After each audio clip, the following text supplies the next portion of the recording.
बिस्मिल्लाहिर्रहमानिर्रहीम। ख़ातिनो ज़ात अस्सलाम वालेकुम।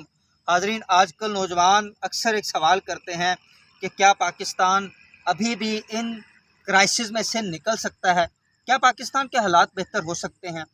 जिस तनज़ुली का हम शिकार हैं, उस तनज़ुली से पाकिस्तान को किस तरह से ऊपर उठाया जा सकता है। तो सबसे पहले तो इस बात को जहन में रखना होगा कि हर चीज़ के इम्कानात हर वक्त मौजूद होते हैं। हत्ता कि अगर आप इंतहाई पस्ती का शिकार भी हो जाएं तो फिर भी उसमें से निकलने के इम्कानात मौजूद होते हैं।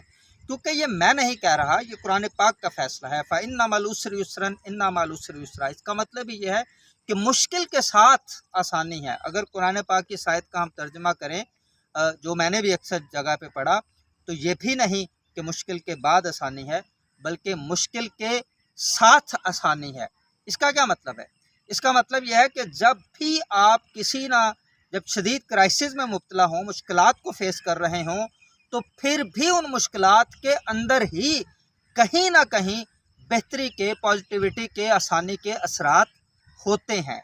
लेकिन फ़र्क यह है कि अगर आप अपने यकीन को मरने नहीं देते और अपने अपने अल्लाह तबारक व तआला के साथ उस ताल्लुक़ को कायम रखते हैं, जिस ताल्लुक़ को उम्मीद कहते हैं, यकीन कहते हैं, तो फिर आपको वो इम्कानात ज़रूर नज़र आएंगे जिन इम्कानात का ज़िक्र किया गया है।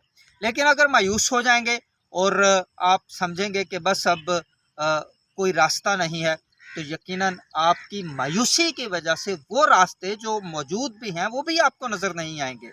इसलिए अल्लाह तबारक व तआला ने आपको मुझे ये हुक्म फरमाया है, ला तकनातु मिन रहमतिल्लाह, मेरी रहमत से कभी मायूस ना हो।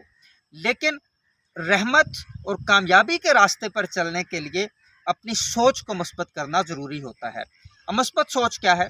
मुस्बत सोच ये है कि वो तमाम ग्राउंड रियलिटीज़ जो कि आपके सामने हों, आप उन ग्राउंड रियलिटीज़ को अंडरस्टैंड करें और उसके मुताबिक अपनी ज़िंदगी को तरतीब देने की कोशिश करें।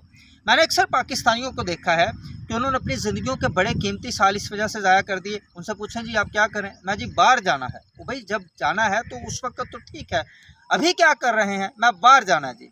5-5 साल, 6-6 साल, 7-7 साल उन्होंने अपनी ज़िंदगियों के बर्बाद किए।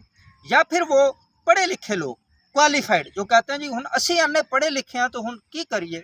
भाई आप कुछ भी करें, लेकिन खुदा का वास्ता है आप अपनी डिग्रियां लेके आस्थानों में दरबदर ना हो। आप समझ रहे हैं मैं क्या बात कर रहा हूँ? कोई किसी दरबार पे घुटने टेक के बैठा हुआ है। दरबार में सिर्फ वो दरबार नहीं जो रवायती दरबार हैं, उनमें सियासी डेरे भी हैं।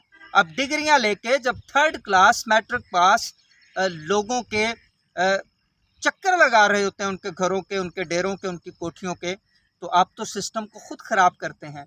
और नौकरियां, आप नौकरी की तलाश में, अगर आपको नौकरी नहीं मिलती या सरकारी नौकरी का काल है, तो ये आपके लिए ज़्यादा अपॉर्चुनिटी की बात है। आप भले मास्टर्स क्वालिफाइड हैं, आपने बड़ा पढ़ा लिखा है, तो अगर आप छोटा कारोबार भी कर लेते हैं तो it should be a great honour for you. आपके लिए इज्जत की बात होनी चाहिए। लेकिन ये कोई जवाब नहीं है जी असी जी की करिए जी, पाकिस्तान में ये हालात नहीं है। यकीन कीजिए कि दुनिया की तारीख में, कौमों की तारीख में इससे बुरे बुरे हालात हैं। पाकिस्तानियों ने क्या हालात की खराबी देखी है? आपने इंडिया जैसी गुर्बत देखी है कि जिसमें एक कमरे में 8-8 चारपाइयाँ ऊपर ऊपर रख के लोग जो है वो सोते हैं। आपने खुदा न खास्ता हिरोशिमा नागासाकी जैसे क्राइसिस देखे हैं जिसमें बम ब्लास्टिंग की वजह से उनकी तीसरी नस्ल भी जो है वो भी मुतासिर है। पाकिस्तानियों ने मेरी नज़र में अभी उस तरह के हालात नहीं देखे जिन शदीद क्राइसिस के हालात में से गुज़र के भी लोग आगे बढ़े और आज दुनिया की आंखों में आंखें डाल के बात कर रहे हैं। लेकिन पाकिस्तानियों के पास दर जवाज़ के सिवा कुछ नहीं।